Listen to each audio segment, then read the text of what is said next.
Hello everyone, it's Ginger and welcome back to another one of my videos, and I'm here to basically say I am relaunching my shop.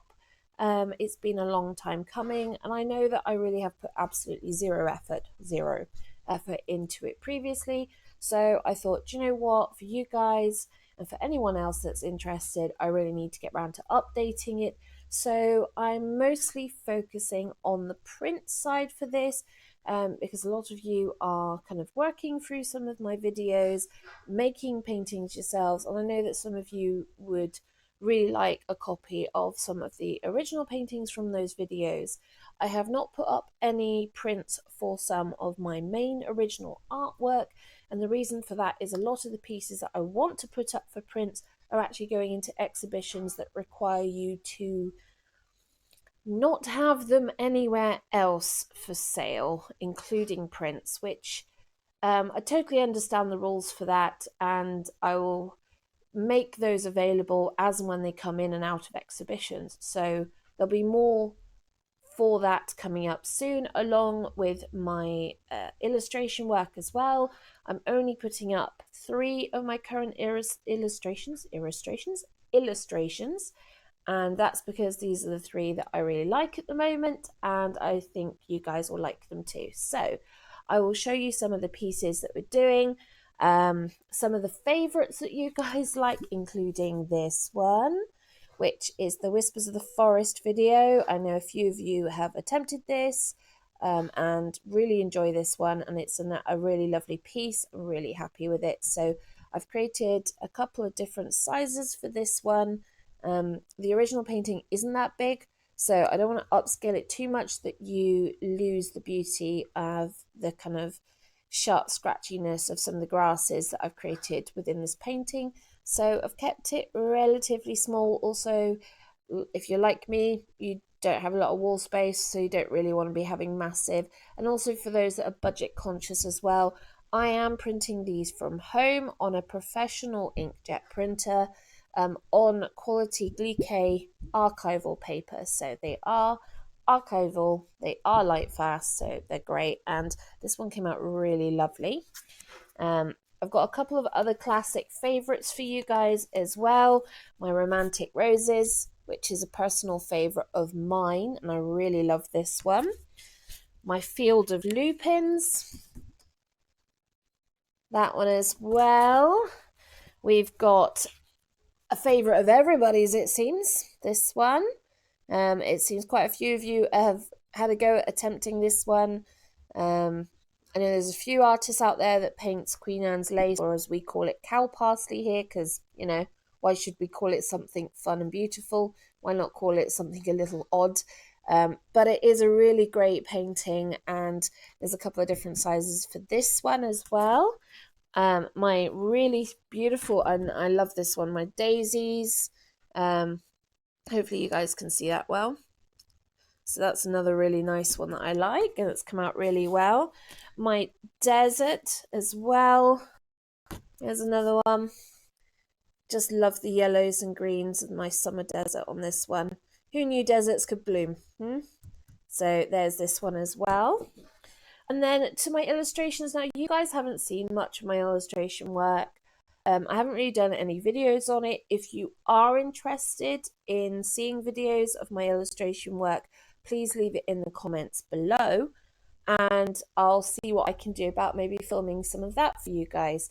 So these are completely based on Scottish bothies. Now, for those of you that don't know, a Scottish bothy is like an emergency shepherd's hut, usually out in the wilds, in the mountains and on the moors, and it is somewhere for the shepherds originally to shelter when looking after the flocks up in the mountains. And it would be always stocked with firewood or peat, which is quite common up there, and dry food supplies for if you get snowed in. The snows and the fog and the wind particularly can come in very quickly up in the mountains, and I'm sure those of you that live near or in mountainous regions absolutely know this and know how quickly things can deteriorate. And that's why these stone buildings built with slate roofs or tin roofs were built in the most inaccessible locations, so places where it would take too long to get back safety, but that's where you had to go and make sure that you had your you go and collect your sheep. So this is one of those things where there's quite a few bothies and they've become a bit of a tourist trap up here. A lot of people will specifically go on walking and hiking walks to get to these bothies. They have now been, a lot of them have been modernized.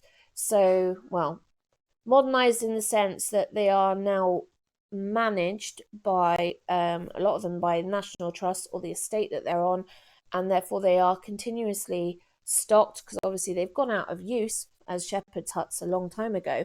But now people who are out on hikes can stay in them in emergency situations, or people now literally go bothy holidaying where they go from bothy to bothy. Now, there are miles and mountains between each bothy, and they really are in the middle of nowhere, but some of these are in stunning locations and well worth the visit.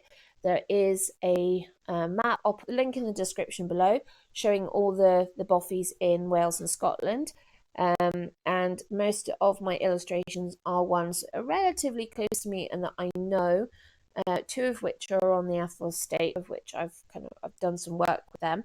So I'm not even going to try and pronounce this one, but this is one of the little ones. I've done some of these in mini form because quite nice is just to collect a few in small format and create a wall of them as well. So this is one.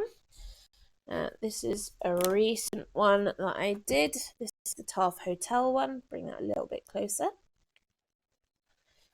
And then my favourite one at the moment, which is a nighttime scene. This is Gorton Bothy,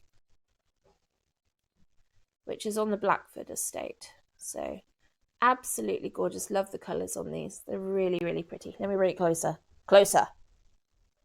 There you go. Right. Obviously, if there are any paintings from my YouTube collection that you guys really want a copy of, please leave in the comments and I will try and secure a photograph and create a print for you. If you want a print that is bigger than the size I offer in my shop, please let me know. It's just because I am limited due to the size of my printer size. But it doesn't mean I can't. It just means that I have to create custom order from my main printers. And it means it might take a little bit longer, so that would be a custom order, but it's totally doable. It's just a little bit, just takes a little bit more time. There's a little bit more faffy, but I'll see what I do if any of you've got requests. Anyway, hopefully you guys will enjoy the print. Now, there is one other thing that I have done, and I'm hoping you guys will like it. We'll see whether it takes off or not. For those of you that have never heard of the word zine, it is the tail end of the word magazine. Yeah, I know. So put a lot of thought into that. And basically, it's a miniature version of a magazine. A lot of artists are now creating them, and it is a way to create little informative magazines of work you're doing, information, thoughts. And in my case, I want to do one every month that basically showcases what I've been doing in my sketchbook. So at the end of every month, I will put a new zine up on my website as a downloadable PDF. They're usually no more than about 12 to 15 pages, and it just showcases sketches and kind of studies and thoughts, scribblings that go into my sketchbook, so you can kind of see a bit more of the process of what I do for my paintings. And also it's fun just to see some of the sketching. Some of the sketches turn out better than the paintings, and I'm happy to admit that, and quite a few other artists will probably admit that as well. But it's really good to be able to see the thought process that actually goes into a lot of my work, and also some of the bits and pieces you don't see, like some of the extra studies I've done on the recent painting of Lunham Bay. I did quite a few cliff studies because the cliffs were such an interesting shape, and also color palette studies for the sea in both kind of what I would call normal sea mode, so not rough and not stormy, but like a normal Scottish sea day. And also a stormy sea palette because that's just as normal as a normal Scottish day. Anyway, hopefully you guys will find the zines really informative and fun and just interesting to get an idea of what it is I've been doing.